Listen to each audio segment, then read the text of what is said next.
Magandang hapon sa iyo lahat. Ngayon, nagkaroon ako ng pagkakataon na subukan ang CMMG PCC or Pistol Caliber Carbine. Gagamitin natin dito ay ang 124 grains na full metal jacket na gawa na true weight. Kung makikita natin, napakaikli ng barrel ng ating CMMG PCC, 7.5 inches lang. 1 in 10 ang rate of twist. At titingnan natin kung maayos itong tumama from at a distance of 5 meters up to 20 meters.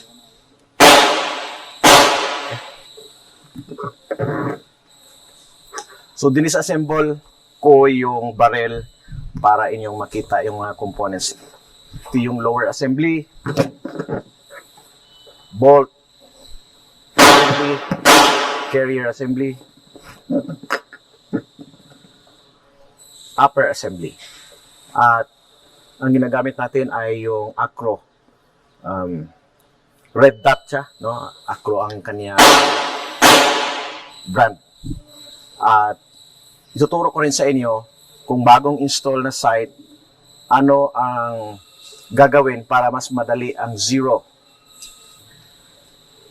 So, pakita ko sa inyo, yung gamit natin ay Aimpoint Acro. Red dot sight siya. So, karalagay lang, kailangan malaman natin kung nakapoint ba siya sa same direction with bore sight. Ay, sa bore niya, naka-align ba siya dun sa target. Dahil kung iputok mo kaagad, magsayang ka ng bala kung nakatabing ipila yung sight. So, ituturo ko sa inyo ano yung pinakamabilis na pag-check kung ang sight ba ay naka-align sa bore line. Are they looking at the same thing? Okay? So, ito yung procedure. At a distance of 5 meters, silipin lang natin. Ang bore mo na ang titingnan ko, itong butas dito, i-point ko siya sa letter A o sa dead center. Yung letter A doon sa target.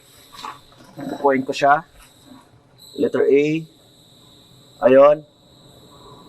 Tapos silipin ko sa taas. Nasaan ang dot?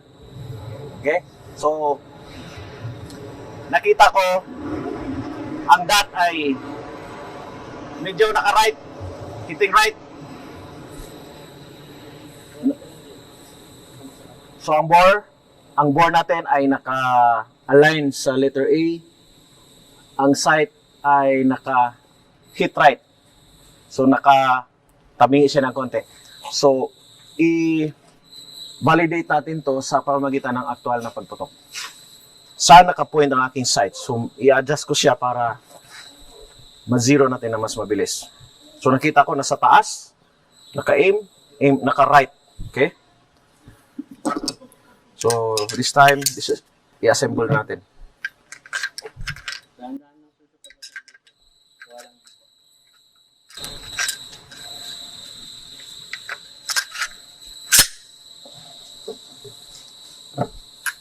So, makita nyo, parehas kasing itsura lang to ng ating M16 or ating M4. Kaya, hindi manibago yung ating mga sundalo. So makita natin, no? Kaparehas ang itsura sa issued na R4. Ang kaibahan lang, magazine ng pistol. Ang bala ay 9mm. So kaparehas lang din dun sa aking CZ. So kita nyo, yung aking CZ, ang bala ay parehas, no? Parehas lang.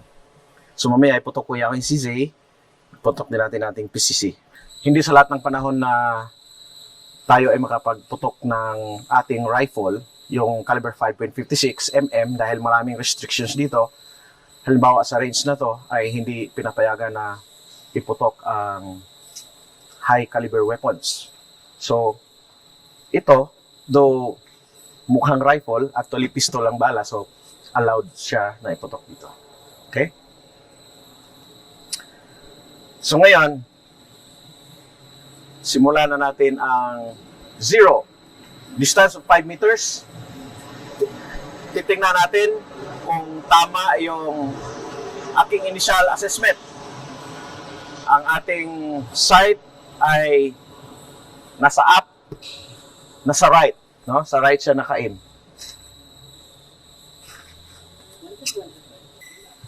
Right. Firing. So, pag mag-zero tayo, ideally ay prone supported rifle. Medyo sanay naman ako sa rifle, kaya kahit i-standing ko, no problem.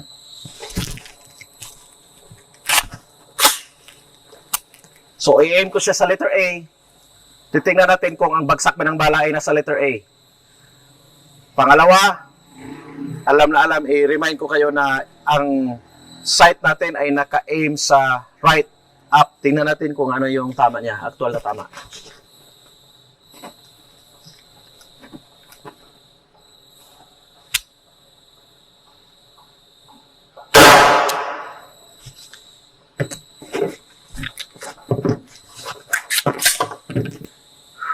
Yung sinilip ko kanina, hitting right, tapos doon.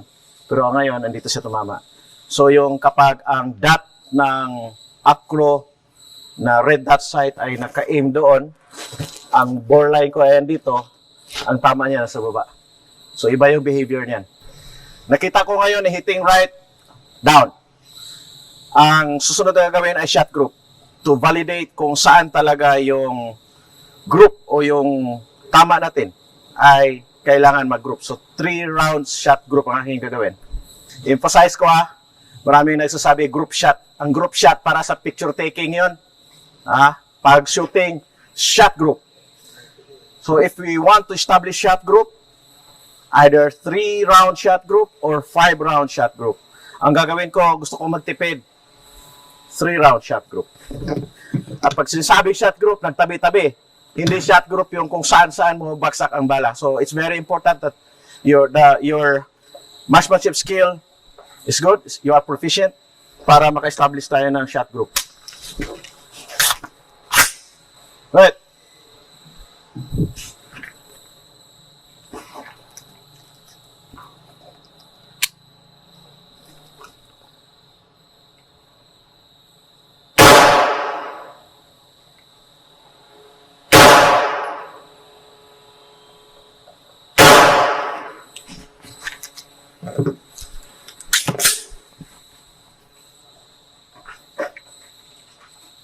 Nandito nga sa baba. So, may error ako. Dito nga siya. So, i-akit ko siya doon. Right? I-akit ko siya doon. So, i-adjust ko siya. Para i-adjust natin yung sight, andito yung up. Nakalagay yung direction up. Kung gusto kong i-up, papunta doon. Left, right, dito yon. Tawag dito, windage. Windage adjustment dito. Ang gagawin ko ngayon ay hindi ko i-zero to. Dahil ang gusto ko naman ay ma-evaluate natin yung barrel at saka yung bala. Hindi naman malayo sa bullseye yung tama. So, idire-diretso na lang natin para mabilis tayo. Another 3 round shot group. Pagkatapos ay birahin natin ang quick firing.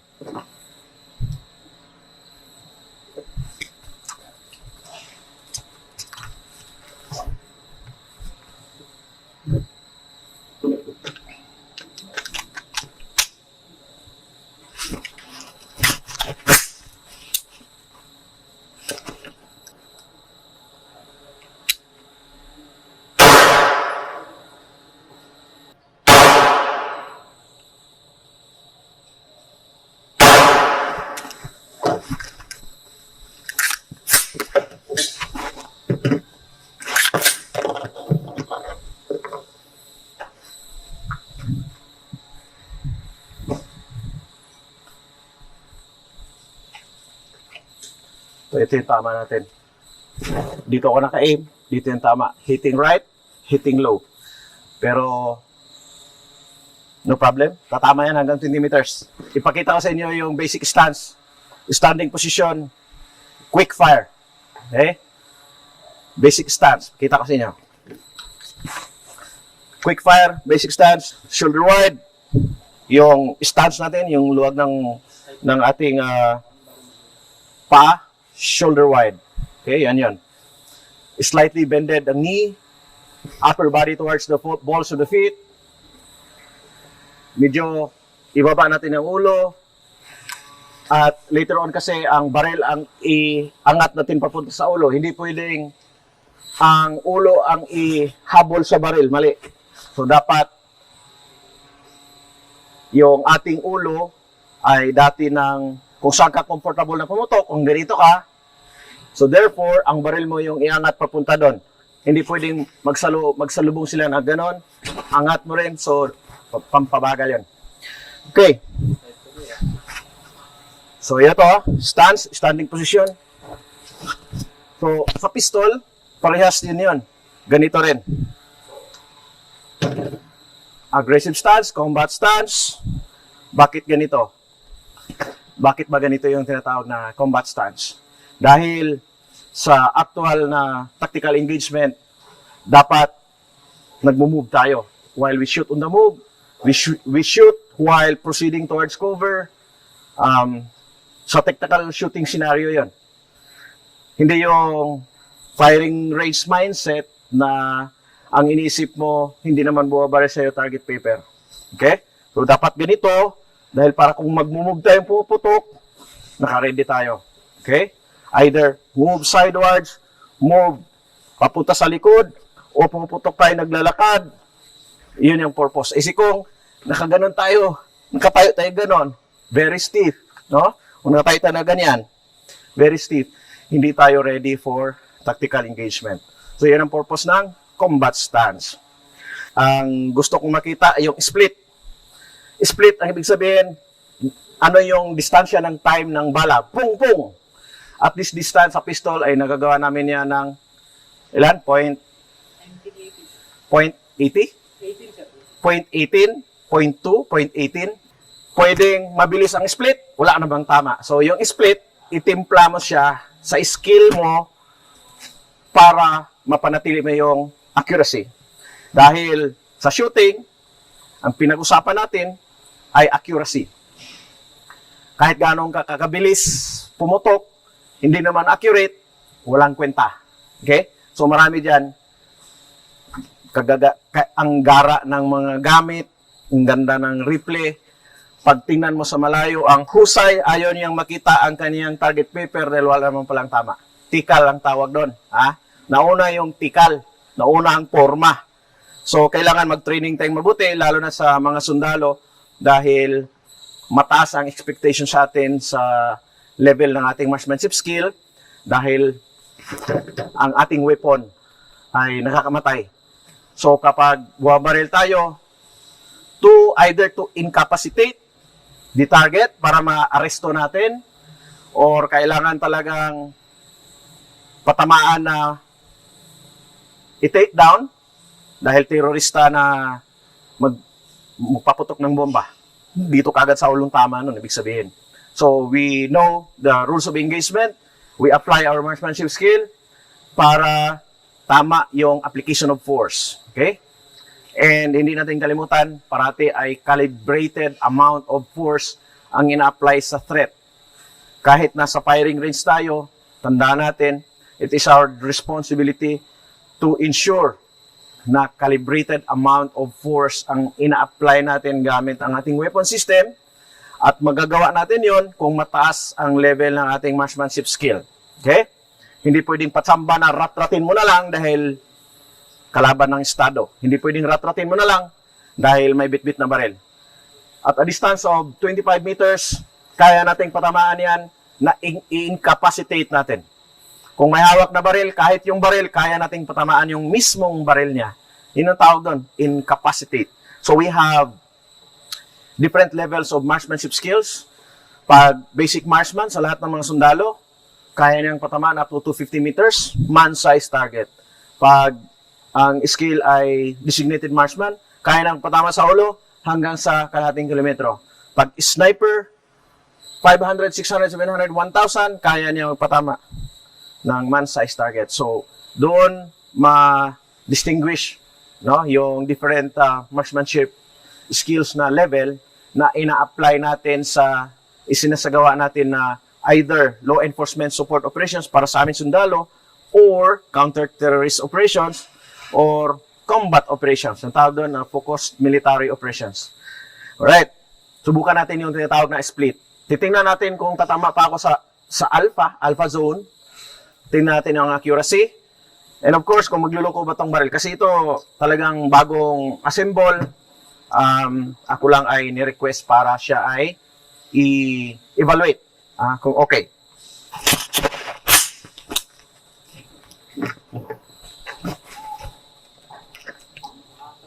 Are you ready, sir? Ready? Forward! Now finish unload. Time 1.03. Split Split 0.17. 0.17. Per shot 0.86. Total time 1.03. Ibig sabihin nun, I was able to shoot the target sa unang bala ay 0.8 of a second, tapos total times 1.03. Tingnan niyo. 2 alpha. So alam na natin kanina pa lang na low heating siya. So ayan, low heating. Right? So naipapatama ko pa rin sa distance na 5 meters. Quick fire, 0.17 split, tutok! Tama pa rin sa alpha. So yan ang reflection ng mataas na level na marksmanship. Pangalawa, maganda yung ating baril.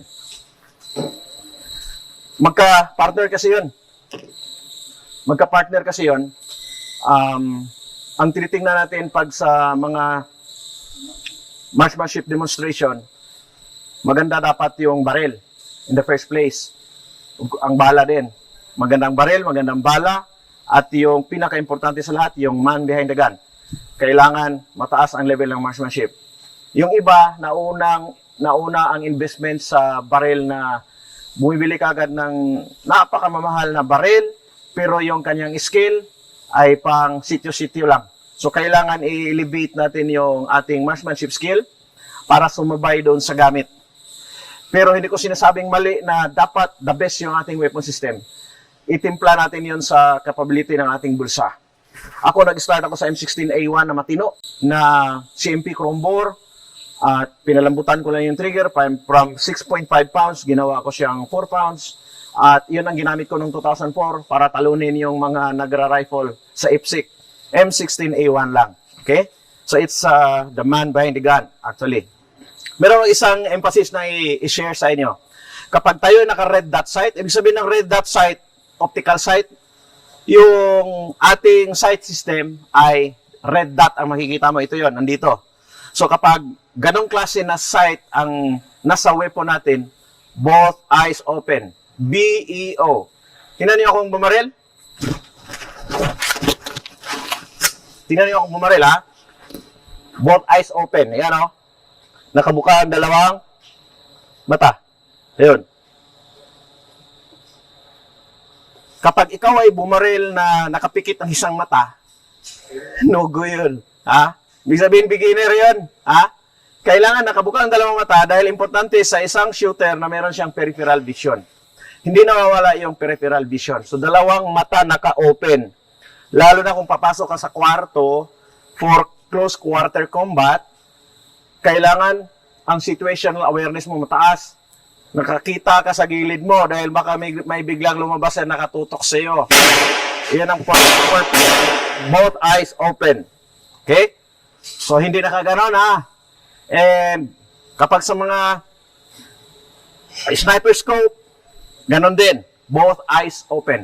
Yung kinuklose ang isang mata, bahagyang kinuklose, yon ay kung iron sight tayo dahil yung ibang mga tao nahirapan na mag-acquire ng sight alignment kung hindi bahagyang naka-close ang isang mata. Pero sa akin, no problem. I can shoot with iron sight, both eyes open pa rin. Okay? So, shot group natin is 15 meters. Tingnan natin, i-aim ko pa rin siya sa letter A, alpha zone, doon sa letter A. Hindi ako nag-adjust ng sight. Tingnan natin kung ano ang tama niya at that distance. Okay? Aangat ba siya o hindi? Alright. Ang gagamitin ko pa rin ay standing position. Okay?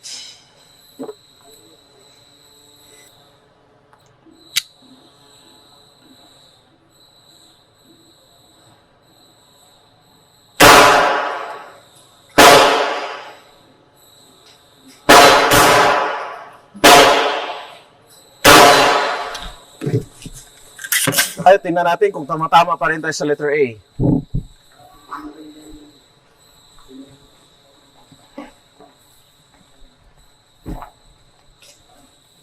As you can see, hitting right pa rin siya dahil I did not adjust the sights.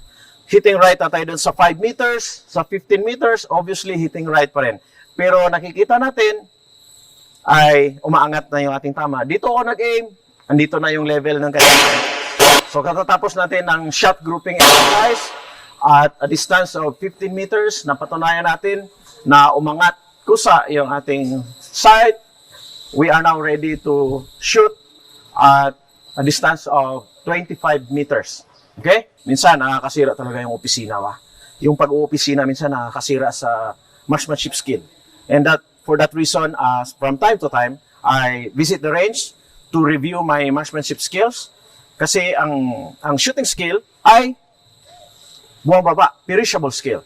You go back to basics. So, kagaya ko, mga 1 minute lang yan. Nag-practice ako, nag-retrain ako 1 minute lang dahil I know the result kung hindi mo ibalik yung muscle memory. Okay? Madala ko siya sa aking NPA. Ang NPA namin dito, hindi New People's Army, kundi Natural Point of Aim. Iyan yung point na kung saan, pag ako ay puputok, mag-recoil, boom, kusang babalik doon sa pwesto na yan. Ang tawag doon ay natural point of aim. Kung ikaw ay pumuputok na hindi mo nakuha ang natural point of aim, unang putok, okay, boom, pagbalik, nakatutok na sa ibang direksyon yung baril mo. So, importante, tip mula kay Ranger C. Ang ating mata ay capable to stare at the target at sa sight natin. Capable yung mata natin na nakabuka, nakatingin doon sa sight para mapatama natin sa target ang ating baril. 3 to 5 seconds lang. Okay? 3 to 5 seconds. 1,000, 2,000, 3,000, 4,000, 5,000. Ibig sabihin, magbiblink ka uli dahil yung cornea, yung takip sa iyong mata, ay natutuyo. So, kailangan gamitin mo yung wiper mo. Yung wiper, ito yun. Okay? I-blink mo siya, i-wiper. Yung ating wiper sa mata will activate the lacrimal glands. Lacrimal glands yung nag-produce ng tear o yung luha na iyon ang magpapalinaw sa iyong mata, linisan niya. In the same manner that our windshield, yung sa ating sasakyan, pag lumabo, mayroon tayong wiper. At may activate tayo, may pindutin tayo, lalabas yung luha ng sasakyan. At i-wiper natin, malinaw uli ating paningin. Same yan sa ating mata. So, 3 to 5 seconds yung duration na nakabukas ng ating mata. So, pagputok natin, pupok, bilis lang yun. Walang 5 seconds yun. So, kapag mag-deliberate fire tayo, na dahan-dahan ang ating putok, tandaan natin na within 5 seconds, ma-deliver mo yung shot. Kung pinilit mo na iputok na more than 5 seconds ang buka ng iyong mata, ay nagkaroon na ng tinatawag na burnt out sight picture. Ang burnt out sight picture, yung parang may bula-bula ang nakikita mo, hindi siya perfect sight picture, hindi ka makaproduce ng magandang shot group. Ayos ba? Naintindihan nyo? Okay.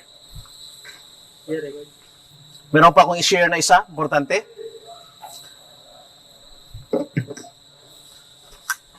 Meron akong i-share. Ang tawag doon ay trigger pressing fundamentals. Tingnan nyo. Yung ating kamay ay mayroong linya, yung ating trigger finger. Ito yung trigger finger. At dahil ako ay kanan, ito yung aking shooting hand. At andito yung aking trigger finger.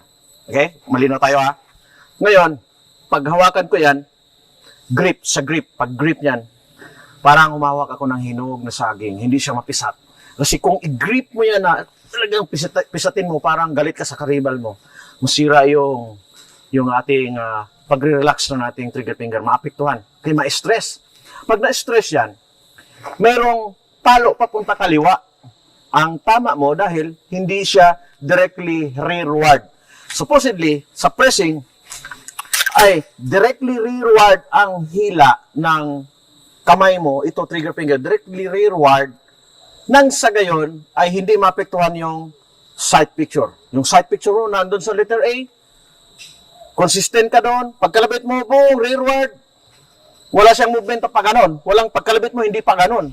So, yung iba, nagtakas na bakit kaya hitting left ako? Baka yung barrel ko, hindi. Yung trigger mo, may kasalanan. Yung trigger finger mo, may kasalanan. Tandaan mo yun. Ikaw yun eh. Ha? Sige. Sa 15 meters, nakita natin, ayun ang layo niya, oh. Around 1.5 to 2 inches ang layo. Sa distance sa 25 meters, I expect nasa loob pa rin siya ng alpha zone. Standing position. Ibig sabihin, I am also evaluating my own accuracy given that I did not have enough time to practice. Okay? At napatunayan na natin na maayos yung baril. Yung CMMG PCC ay maayos na baril. Okay?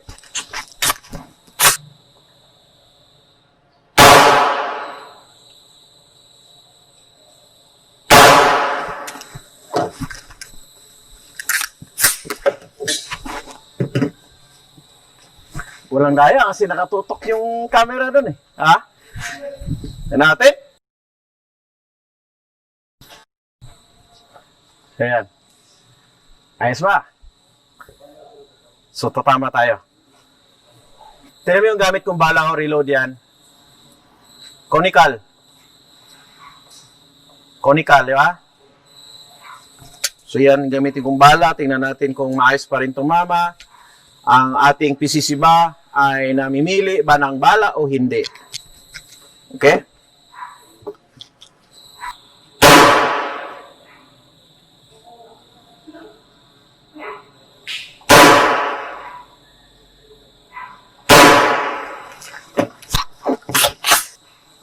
Yung tama ng ating reload yan.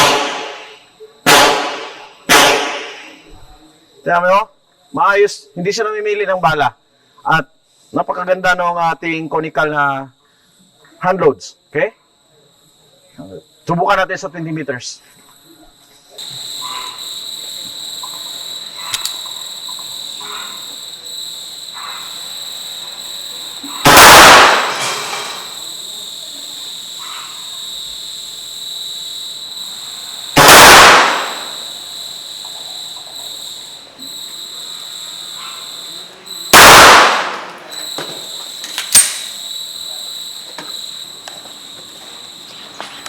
Ito nag-aim, hitting right. Kagaya lang din ng bala ko kanina. Kaya lang mas matindi ang kanyang drift to the right. Okay? And that should be 1, 2, 3, about 4 inches. 4 inches na hitting right siya. Nandito ako uli sa distance na 5 meters. Lateral target, quick fire. Isang posisyon lang. Tingnan natin gaano kabilis. 6 rounds ang aking paputok. Load and make ready, sir. Dadaan ako sa record siya. Okay, are you ready, sir? Ready? Panda!